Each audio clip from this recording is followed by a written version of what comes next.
सत्ता की अगली कुंजी में ऐसा दुख है जिसे इस वक्त करोड़ों न्यूज मित्र महसूस कर रहे होंगे, जिनकी मेहनत की कमाई और छोटी छोटी SIP वाली बचत युद्ध में जल रही है। इस दुख का कारण है शेयर बाजार, जिसने आज पिछले 2 साल की सबसे बड़ी गिरावट का दर्द झेला है। इजराइल और ईरान युद्ध की वजह से तेल में आग के बाद ऐसी धार निकली है जिसमें शेयर बाजार बह गया। आज सेंसेक्स में 2496 अंकों का एक बड़ा क्रैश आया, जबकि निफ्टी भी 775 अंक टूट गया। इससे सिर्फ एक दिन में निवेशकों के 11 लाख करोड़ रुपए युद्ध की आग में खाक हो गए और 22 महीने की सबसे बड़ी गिरावट दर्ज की गई। आज हमने इसी दर्द पर अपने न्यूज मित्रों के लिए आंकड़ों वाली एक कुंजी तैयार की है, जिसे बहुत ध्यान से देखिएगा और समझिएगा। क्या ये दुख अभी और बढ़ने वाला है, या जैसा शेयर बाजार ने 1990 और 2022 में किया वैसा चमत्कार फिर होगा? पहले आज के क्रैश की इनसाइड स्टोरी समझिए। 36 लाख करोड़, ये वो रकम है जो अब तक ईरान इजराइल के युद्ध की वजह से डूब चुकी है। 27 फरवरी यानी युद्ध शुरू होने से एक दिन पहले बॉम्बे स्टॉक एक्सचेंज में लिस्टेड कंपनियों का मार्केट कैप 463 लाख करोड़ था, लेकिन आज 19 मार्च को ये 427 लाख करोड़ पर आ गया है। लेकिन असल में ये आग सिर्फ भारतीय शेयर बाजार में ही नहीं लगी है, युद्ध के शोले पूरी दुनिया को जला रहे हैं। हाँ, ये जरूर सच है कि तपिश सबसे ज्यादा एशिया के बाजार झेल रहे हैं, क्योंकि अब युद्ध बम मिसाइलों की ताकत से ज्यादा तेल और गैस वाली क्राइसिस पर शिफ्ट हो गया है, जिस पर एशिया के देश सबसे ज्यादा निर्भर हैं।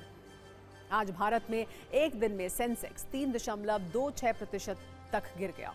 साउथ कोरिया के कोस्पी इंडेक्स में 1.31% की गिरावट दर्ज की गई। जापान का निक्के इंडेक्स 2.47% गिरकर 53,875 पर जाकर बंद हुआ, जबकि हांगकांग का हैंग सेंग इंडेक्स 1.60% गिरकर 25,608 पर ट्रेंड कर रहा है। क्योंकि ईरान से निकलने वाले तेल पर चीन सबसे ज्यादा निर्भर है, इसीलिए असर वहां पर भी साफ पता चल रहा है। लेकिन युद्ध के बीच इस मार्केट क्रैश की सबसे चौंकाने वाली स्टोरी हम आपको अब बताने वाले हैं। माना जाता है कि जंग के माहौल में जब शेयर बाजार गिरता है तो निवेशकों का मन सोने और चांदी पर आता है, क्योंकि लोग इसे सबसे सुरक्षित निवेश मानते हैं। लेकिन इस बार तस्वीर पूरी तरह उल्टी हुई है। शेयर बाजार तो क्रैश हो ही गया है, लेकिन चांदी की चमक भी उड़ी हुई है और सोने के भी दाम देखकर निवेशकों को रोना आ रहा है।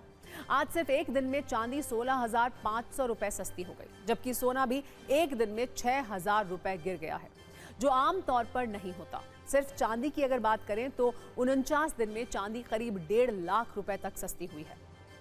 लेकिन आप सबके मन में सवाल होगा, ऐसा क्यों? आखिर सोने चांदी से निवेशकों का अचानक मोह भंग कैसे हो रहा है, वो भी युद्ध की स्थिति में? एक्सपर्ट्स के अनुसार पश्चिम एशिया में जंग के कारण निवेशक जोखिम नहीं लेना चाहते, इसीलिए वो गोल्ड और सिल्वर को बेचकर कैश इकट्ठा कर रहे हैं, ताकि अनिश्चितता के समय उनके पास लिक्विड मनी रहे। एक बड़ी वजह प्रॉफिट बुकिंग भी है, क्योंकि लोग डर में न सिर्फ पैनिक सेलिंग कर रहे हैं, बल्कि प्रॉफिट को भी बुक कर रहे हैं, जिससे बाजार में सप्लाई बढ़ गई है और कीमतें गिर रही हैं।